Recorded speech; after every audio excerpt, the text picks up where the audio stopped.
मेरा पति विदेश में रहता था। घर में मेरे और मेरे ससुर के अलावा कोई भी नहीं था। वह हृदय रोगी थे। पूरा दिन अपने कमरे में ही रहते थे। अपने पति के कहने पर ही मैं उनका ख्याल खुद रखती थी, उन्हें समय पर दवा देती थी, और इस बात के लिए मैं किसी नौकर पर भरोसा नहीं कर सकती थी। मेरा ज्यादातर वक्त अपने ससुर के साथ ही गुजरता था। वह मुझे अपनी जवानी के दिलचस्प किस्से सुनाते थे, तो मैं उनकी बातों में खो जाती थी। मेरे ससुर जवानी में बहुत ही रंगीन मिजाज के इंसान थे। उनके एक वक्त में कई कई औरतों के साथ मौज मस्ती चलती रहती थी, और जब कभी वह मुझे उनके बारे में बताते तो मैं उनकी बातें सुनकर शर्मा जाती थी, और कभी कभी मेरे जज्बात भड़क उठते थे। कभी कभी मैं यह सोचकर परेशान हो जाती थी कि कहीं मेरे पति भी अपने बाप जैसे तो नहीं है। जब मैंने यह बात अपने ससुर से पूछी तो वह हंस पड़े और बोले, मेरा बेटा तो मुझ पर नहीं गया, बल्कि वह तो अपनी मां पर गया है। वह तो सीधा साधा एक ही औरत पर गुजारा कर लेगा, तभी तो पता होगा कि वह प्यार के मामले में किस हद तक माहिर है। उनकी बात सुनकर मैंने शर्माकर सिर झुका लिया। मैं उनकी बात और उनका इरादा समझ चुकी थी। आज बहुत गर्मी थी। पूरा दिन ऐसी में गुजारने के बावजूद भी मुझे गर्मी का एहसास शिद्दत से सता रहा था। दोपहर के खाने के बाद मुझे अपने ससुर को दवा देने का ख्याल आया। इस वक्त मैं हल्की फुल्की पतली सी काली नाइटी में थी। मजबूरी थी। जब से शादी हुई थी तब से गर्मी में ज्यादातर मैं सूती कपड़े ही पहनती थी। इससे गर्मी से बचा रहता था, क्योंकि घर में मेरे ससुर के अलावा कोई नहीं था, और वह मुझसे उम्र में बहुत बड़े थे।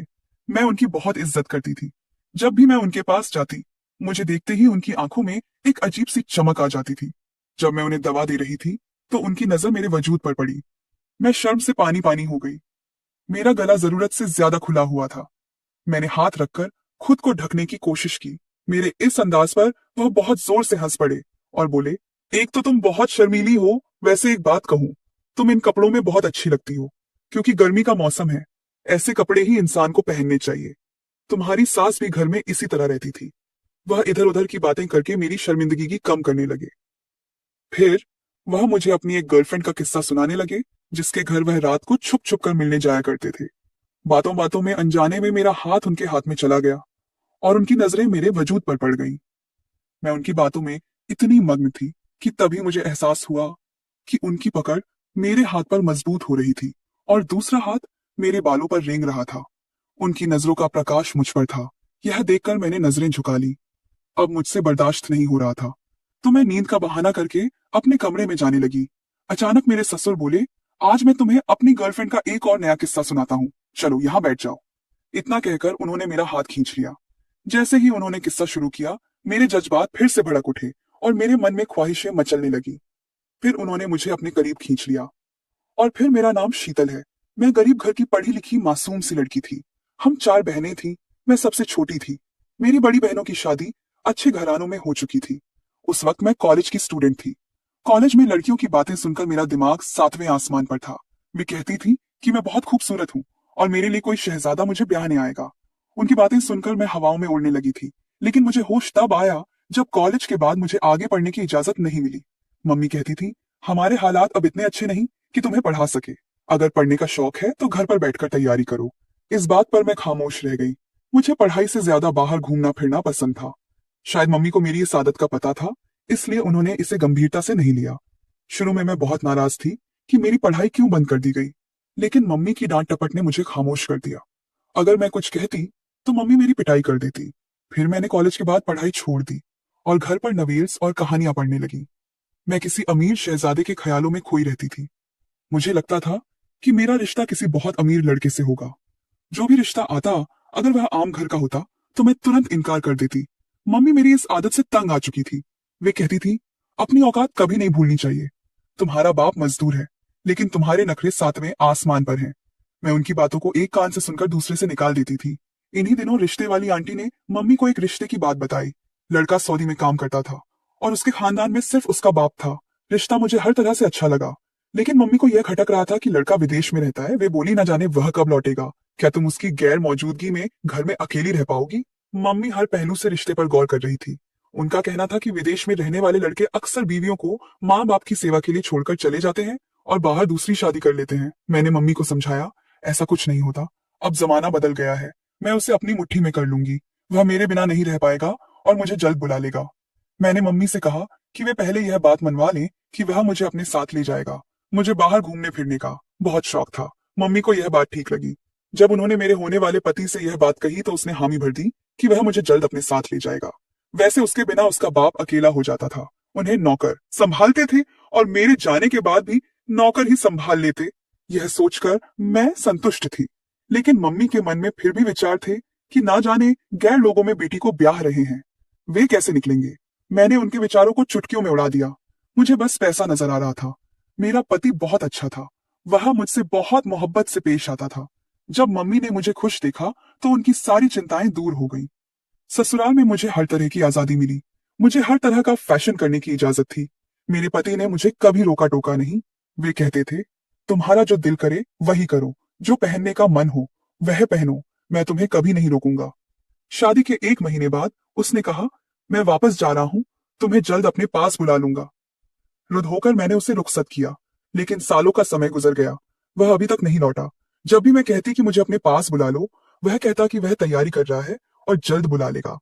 मैं सोचती थी कि यह कौन सी तैयारी है जो 1 साल बाद भी पूरी नहीं हुई। जब मैं अपने ससुर से अपने शौहर की शिकायत करती कि वह मुझे भूल गया, उसे मुझसे मोहब्बत नहीं तो मेरे ससुर जोर से हंसकर कहते, फिक्र मत करो, वह तुम्हारा पति है, उसने तुमसे शादी की है, तुम्हें जरूर बुलाएगा। वैसे भी मैं यहाँ हूं ना, तुम्हारा ख्याल रखने के लिए। पहले मैं उनकी बातों पर मुस्कुरा देती थी, लेकिन अब वह मुझे अजीब नजरों से देखने लगे थे। उनकी नजरों का इशारा देखकर मैं सहम जाती थी। फिर शर्मिंदगी में अपने दुपट्टे को संभालने लगती थी।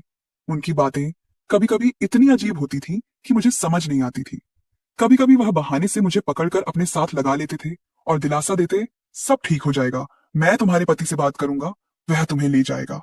यह कहते हुए उनके हाथ कभी मेरे बालों को, कभी मेरी कमर को सहलाने लगते। मैं कभी कभी इस पल को महसूस नहीं करती थी और कभी कभी मुझ पर अजीब सी मद्दोशी छाने लगती थी। वह मेरे साथ घंटों बातें करते थे। क्योंकि मैं घर में अकेली थी, मेरा ज्यादातर वक्त उनके साथ ही गुजरता था। धीरे धीरे मैं अपने ससुर के करीब होने लगी थी उनकी। मैं बहुत इज्जत करती थी, लेकिन ना जाने कब हमारे रिश्ते की नीयत बदलने लगी। उस दिन जब मैं पहली बार उनसे टकराई तो हमारे जज्बात उमड़ पड़े। हम दोनों जज्बातों के तूफान में बह गए और वह सब कुछ हो गया जो किसी भी सूरत में नहीं होना चाहिए था। मुझे सिर्फ अपने पति के साथ ऐसा करना चाहिए था। जब जज्बातों का तूफान थमा तो मुझे अपनी गलती का एहसास हुआ। मैं फौरन अपने कमरे में गई और रोने लगी। ना जाने अब क्या होगा, मेरे ससुर मेरे बारे में क्या सोचेंगे। अगर उन्होंने यह बात मेरे पति को बता दी तो वह मुझे घर से निकाल देंगे। पति से ज्यादा मुझे अपनी हद पार करने का दुख था। मेरी हालत बहुत खराब थी।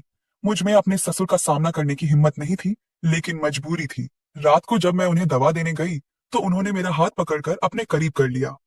उनकी चाहत बढ़ने लगी थी। जब मैंने उन्हें रोका तो वे जोर जोर से हंस पड़े और बोले, जो कुछ हुआ अनजाने में हुआ, तुम्हारा पति यहाँ नहीं है। अगर मैं तुम्हारी ख्वाहिश पूरी कर दूं तो इसमें क्या बुराई है। मैं दिल ही दिल में यही चाह रही थी। मेरे ससुर उम्र से कम लगते थे, देखने में बहुत हैंडसम थे और इस उम्र में भी ताकतवर थे। मेरे पति से ज्यादा प्यार उन्होंने मुझे दिया। मैं इस प्यार में बह गई और यह भूल गई कि मैं अपने पति की अमानत हूं। मुझे उनकी गैर मौजूदगी में यह सब नहीं करना चाहिए था। मेरे लिए जज्बातों पर काबू रखना मुश्किल था, इसलिए मैं अपने ससुर से अपनी ख्वाहिशें पूरी करने लगी। अब हम ससुर बहू की बजाय पति पत्नी की तरह रहने लगे थे। अक्सर रात को मैं उनके पास वक्त गुजारने जाती और अपने कमरे में लौट आती। मुझे उनकी आदत हो गई थी। मैं हर रोज उनके साथ मोहब्बत भरे पल ना गुजार लूं तो मुझे चैन नहीं पड़ता था। देखते देखते 10 महीने बीत गए। मेरे जज्बात अब पहले जैसे नहीं थे। मेरे मन में अब वह ख्वाहिश नहीं मचलती थी जो कुछ दिन पहले तक थी। यह सब मेरे ससुर की वजह से हुआ था। उन्होंने मुझे हर तरह से खुश कर दिया था, जिसकी वजह से मैं उनकी आस में रहने लगी थी और खुद उनके पास चली जाती थी। उस दिन मैं शॉपिंग पर गई थी। मैं बहुत थक गई थी। शाम को जब मैं वापस आई तो अपने कमरे में सो गई। मेरे ससुर ने नौकरों के जरिए पैगाम भेजा कि मैं उनके कमरे में जाऊं, उन्हें मुझसे जरूरी बात करनी है। उनका पैगाम सुनकर मेरे होठों पर मुस्कान फैल गई। मैं जानती थी कि वे मुझसे क्या बात करना चाहते हैं, फिर भी मैं खामोशी से लेटी रही। मैं उनके जज्बातों को बढ़ावा दे रही थी और मन ही मन मुस्कुरा रही थी कि किस किस तरह से उन्हें और तंग करूं। यह सब सोचते सचते मैं सो गई। रात को देर से मेरी आंख खुली। मुझे भूख लगने लगी थी। भूख के साथ साथ जज्बातों में भी हलचल थी। खाना खाने के बाद मैंने सोचा कि इस वक्त मेरे ससुर सो रहे होंगे। उन्हें तंग करना ठीक नहीं, लेकिन मेरे जज्बात मुझे बेकाबू कर रहे थे। उनके बिना रहना मेरे लिए मुश्किल था। मैंने जज्बातों को काबू करने की बहुत कोशिश की, लेकिन फिर भी मैं उनके कमरे की ओर चली गई। मुझे हमेशा यह ख्याल सताता था कि अगर मेरे पति को पता चल गया तो क्या होगा। कहीं वह मुझे तलाक ना दे दे, कहीं वह मुझे छोड़ ना दे। इस सोच के साथ मैं पत्थर की मूरत बन जाती थी। जब मैं जज्बातों से भड़क कर उनके कमरे में पहुंची तो दरवाजे पर रुक गई। मेरे ससुर फोन पर मेरे बारे में बात कर रहे थे। कॉल स्पीकर पर थी। वे थोड़ा ऊंचा सुनते थे, इसलिए स्पीकर पर अपने बेटे से बात करते थे। जब मैं दरवाजे पर पहुंची तो मुझे अंदाजा हो गया कि वे मेरे पति से बात कर रहे थे। जब उन्होंने मेरा नाम लिया तो मैं सहम कर खड़ी हो गई। मैं सुनना चाहती थी कि वे मेरे बारे में क्या बात करते हैं। उन्होंने मुझसे वादा किया था कि वे मेरे पति से कहेंगे कि वह मुझे ले जाए, लेकिन जो बात उन्होंने कही उसे सुनकर मेरे पैरों तले जमीन खिसक गई। वे मेरे पति से बोले, यहाँ मैं तुम्हारे हिस्से का फर्ज अदा करते करते थक गया हूँ। तुम्हारी बीवी तो बहुत दिलचस्प मिजाज की है, इसका प्यार से दिल ही नहीं भरता। मैं इसे खुश करते करते थक जाता हूँ, लेकिन यह पूरी तरह संतुष्ट नहीं होती।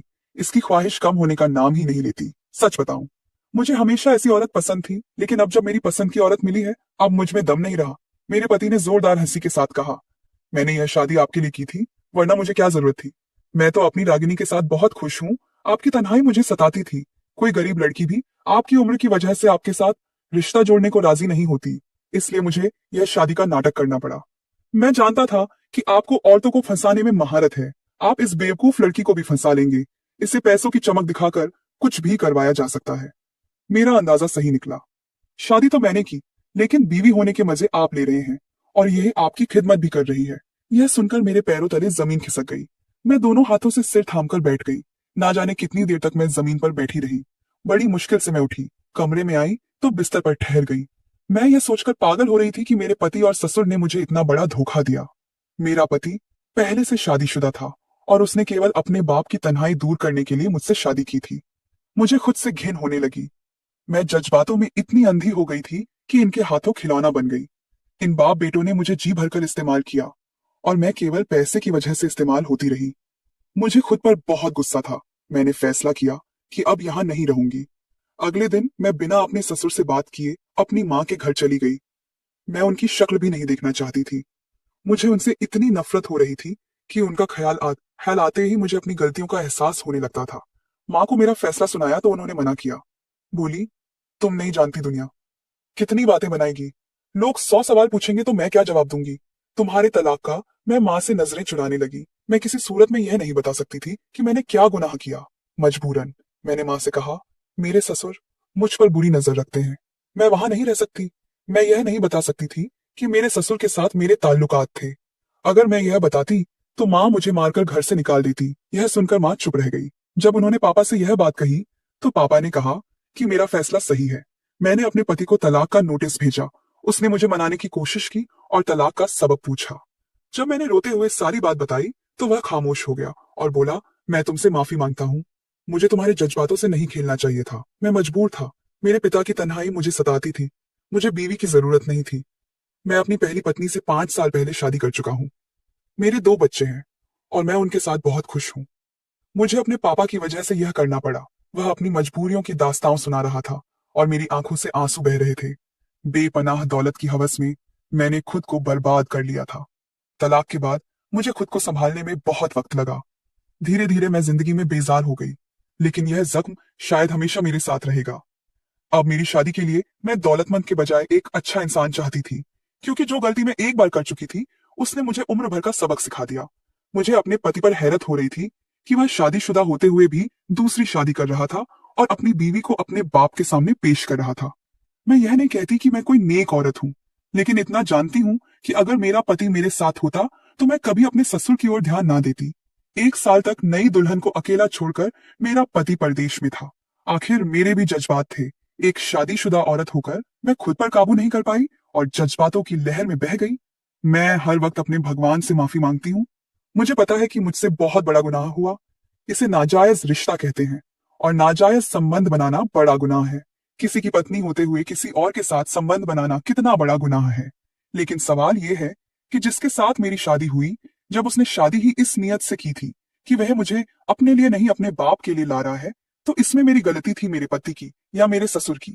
जब एक इंसान अकेले घर में एक मर्द के साथ रहता है तो कभी ना कभी ऐसी गलतियां, ऐसे गुनाह हो ही जाते हैं, जिसकी वजह से उम्र भर का कलंक लग जाता है। तो दोस्तों, आपकी क्या राय है इस कहानी पर हमें कमेंट करके जरूर बताएं। वीडियो अच्छी लगे तो लाइक करें, शेयर करें और सब्सक्राइब करें। मेरा पति विदेश में रहता था। घर में मेरे और मेरे ससुर के अलावा कोई भी नहीं था। वह हृदय रोगी थे। पूरा दिन अपने कमरे में ही रहते थे। अपने पति के कहने पर ही मैं उनका ख्याल खुद रखती थी, उन्हें समय पर दवा देती थी, और इस बात के लिए मैं किसी नौकर पर भरोसा नहीं कर सकती थी। मेरा ज्यादातर वक्त अपने ससुर के साथ ही गुजरता था। वह मुझे अपनी जवानी के दिलचस्प किस्से सुनाते थे, तो मैं उनकी बातों में खो जाती थी। मेरे ससुर जवानी में बहुत ही रंगीन मिजाज के इंसान थे। उनके एक वक्त में कई कई औरतों के साथ मौज मस्ती चलती रहती थी, और जब कभी वह मुझे उनके बारे में बताते तो मैं उनकी बातें सुनकर शर्मा जाती थी, और कभी कभी मेरे जज्बात भड़क उठते थे। कभी कभी मैं यह सोचकर परेशान हो जाती थी कि कहीं मेरे पति भी अपने बाप जैसे तो नहीं है। जब मैंने यह बात अपने ससुर से पूछी तो वह हंस पड़े और बोले, मेरा बेटा तो मुझ पर नहीं गया, बल्कि वह तो अपनी मां पर गया है। वह तो सीधा साधा एक ही औरत पर गुजारा कर लेगा, तभी तो पता होगा कि वह प्यार के मामले में किस हद तक माहिर है। उनकी बात सुनकर मैंने शर्माकर सिर झुका लिया। मैं उनकी बात और उनका इरादा समझ चुकी थी। आज बहुत गर्मी थी। पूरा दिन ऐसी में गुजारने के बावजूद भी मुझे गर्मी का एहसास शिद्दत से सता रहा था। दोपहर के खाने के बाद मुझे अपने ससुर को दवा देने का ख्याल आया। इस वक्त मैं हल्की फुल्की पतली सी काली नाइटी में थी। मजबूरी थी, जब से शादी हुई थी तब से गर्मी में ज्यादातर मैं सूती कपड़े ही पहनती थी। इससे गर्मी से बचा रहता था, क्योंकि घर में मेरे ससुर के अलावा कोई नहीं था, और वह मुझसे उम्र में बहुत बड़े थे। मैं उनकी बहुत इज्जत करती थी। जब भी मैं उनके पास जाती, मुझे देखते ही उनकी आंखों में एक अजीब सी चमक आ जाती थी। जब मैं उन्हें दवा दे रही थी तो उनकी नजर मेरे वजूद पर पड़ी। मैं शर्म से पानी पानी हो गई। मेरा गला जरूरत से ज्यादा खुला हुआ था। मैंने हाथ रखकर खुद को ढकने की कोशिश की। मेरे इस अंदाज पर वह बहुत जोर से हंस पड़े और बोले, एक तो तुम बहुत शर्मीली हो, वैसे एक बात कहूं, तुम इन कपड़ों में बहुत अच्छी लगती हो, क्योंकि गर्मी का मौसम है। ऐसे कपड़े ही इंसान को पहनने चाहिए। तुम्हारी सास भी घर में इसी तरह रहती थी। वह इधर उधर की बातें करके मेरी शर्मिंदगी की कम करने लगे। फिर वह मुझे अपनी एक गर्लफ्रेंड का किस्सा सुनाने लगे, जिसके घर वह रात को छुप छुप कर मिलने जाया करते थे। बातों बातों में अनजाने में मेरा हाथ उनके हाथ में चला गया और उनकी नजरें मेरे वजूद पर पड़ गईं। मैं उनकी बातों में इतनी मग्न थी कि तभी मुझे एहसास हुआ कि उनकी पकड़ मेरे हाथ पर मजबूत हो रही थी और दूसरा हाथ मेरे बालों पर रेंग रहा था। उनकी नजरों का प्रकाश मुझ पर था। यह देखकर मैंने नजरें झुका ली। अब मुझसे बर्दाश्त नहीं हो रहा था, तो मैं नींद का बहाना करके अपने कमरे में जाने लगी। अचानक मेरे ससुर बोले, आज मैं तुम्हें अपनी गर्लफ्रेंड का एक और नया किस्सा सुनाता हूँ, चलो यहाँ बैठ जाओ। इतना कहकर उन्होंने मेरा हाथ खींच लिया। जैसे ही उन्होंने किस्सा शुरू किया, मेरे जज्बात फिर से भड़क उठे और मेरे मन में ख्वाहिशें मचलने लगी।